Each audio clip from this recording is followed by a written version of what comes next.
Hello and welcome to Deutschland Explained. In this video, I'll explain the political parties and the elections. Today, I'll start with a short personal note. History, especially German history, has taught us that a democracy, human rights and freedom rights must be defended against their enemies every day. Political parties and other groups that offer simple solutions to difficult problems while primarily blaming certain groups of people for these problems are generally not trustworthy. They take a small piece of truth and weave their propaganda around it to manipulate people. Please do not allow them to manipulate you. Check all available sources before you believe such groups. All human beings are worth the same, even if they look different, speak different languages, have different opinions, love differently, and believe differently. Anyone who denies this is an enemy of every free society and its values. Thank you. Let's go. Germany is a pluralistic country. That means that there is basically an unlimited amount of parties that you can vote for and that can be elected for any parliament. Each party normally has a certain political goal that they agree on, or they represent a certain interest group. Every citizen can also found his or her own party if he or she doesn't feel represented by any of the existing parties. In general, there are no legal restrictions on the goals that a party can pursue. The only thing that is illegal is, for example, if a party fights democratic rights or human rights, or if it wants to get rid of the German constitution. A party that does pursue those goals can be forbidden by the German Constitutional Court, but the legal requirements for that are very, very high.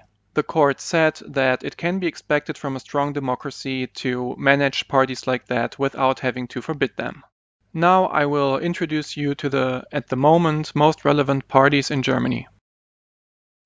The party Die Linke says about itself that they want to fight poverty among children, they want to fight for self-determination, for peace, for human dignity, social security, democracy, climate protection, affordable living space, and a good health system. They also want to fight against any right extremist activity. The party was founded in 2007 and they have about 54,000 members. The party SPD, or Social Democratic Party for Germany, say that they stand for freedom, justice, solidarity, and sustainability. At the moment, the SPD is a part of the federal government of Germany, and Olaf Scholz, the German Chancellor, is a member of this party. Today's SPD was founded in 1890 and they have about 380,000 members. The party Bündnis 90 Die Grünen says that they stand for ecology, social safety, democracy, and Europe. This party has its roots in 1980, but the party as of today was founded in 1993. The party Bündnis 90 Die Grünen has about 126,000 members and it is at the moment also a part of the federal government of Germany. The FDP, or Free Democratic Party, says that it stands for freedom and self-determination, respect, tolerance, equal opportunities, and diversity. The Free Democratic Party was founded in 1948 and they have about 76,000 members.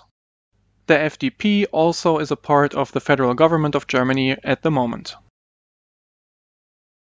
The CDU, or Christian Democratic Union, say that they stand for solidarity within society and they represent liberal, conservative, and Christian social men and women, and they want to fight for Christian values. The CDU was founded in 1945 and they have about 372,000 members.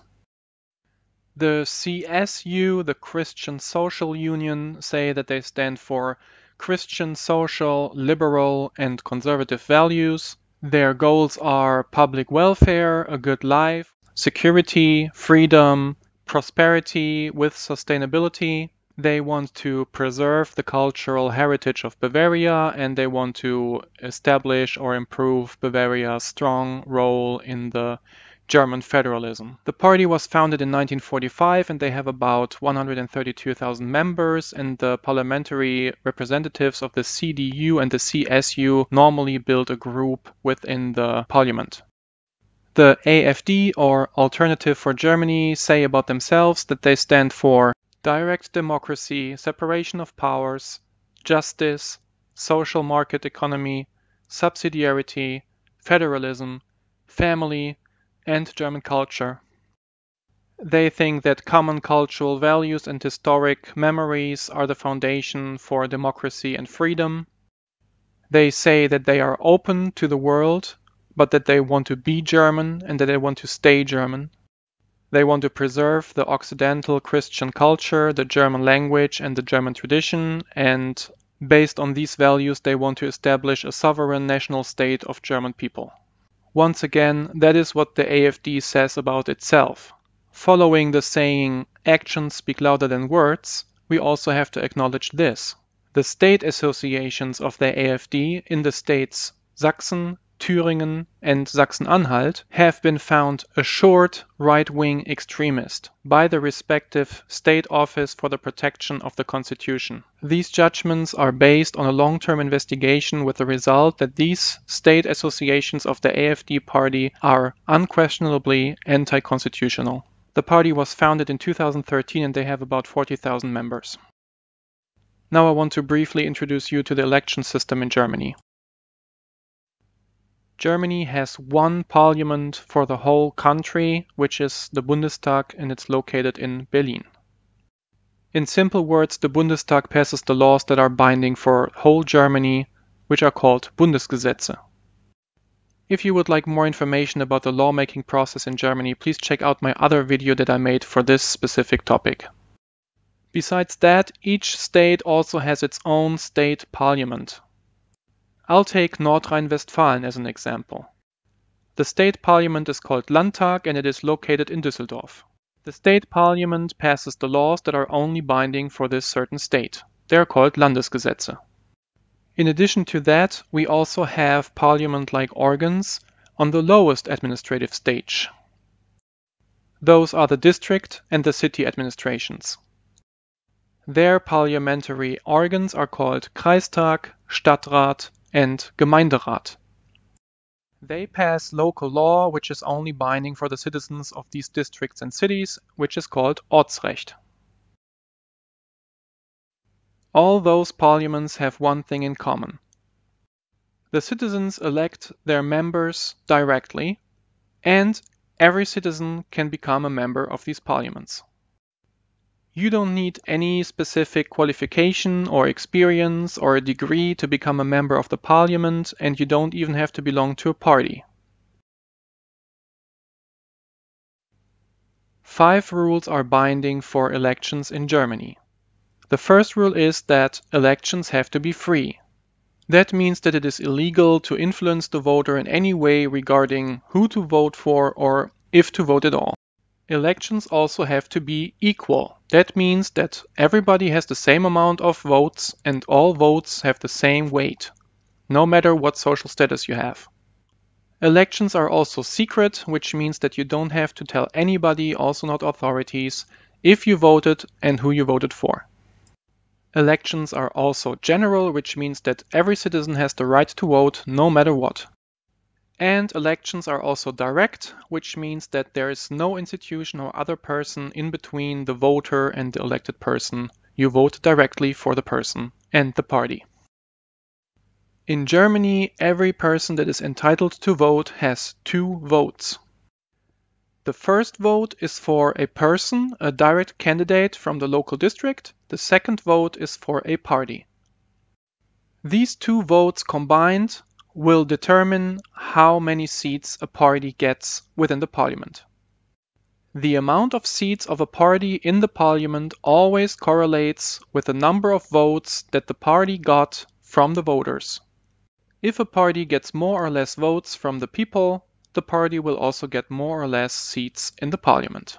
Every seat in the parliament is filled with one representative that has been elected, no matter if that person belonged to a party or was a so-called free candidate without a party membership. To point this part out again, the people vote for the representatives in the parliament. They do not vote for the government.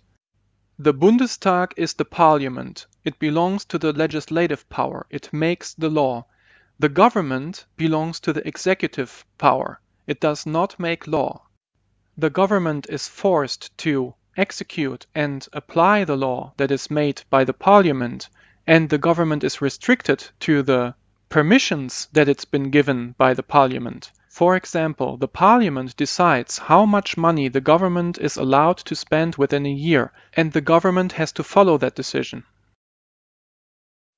If a party reaches more than 50% of the seats in the parliament, they can build the government and they will be in charge alone. The last time that happened in Germany was 1957, when the CDU was in charge. Since then, no party ever reached more than 50% again in the Bundestag. Parties that share similar values and similar goals will then build a coalition. They will write down the conditions and the goals that they want to achieve together in a coalition contract, and they will build the government together. All representatives of the Bundestag then elect one representative to be the chancellor, which is normally the candidate of the party that got the most votes. This was a very, very brief introduction to the German election system. I hope you enjoyed it. Thank you very much for watching. Bye.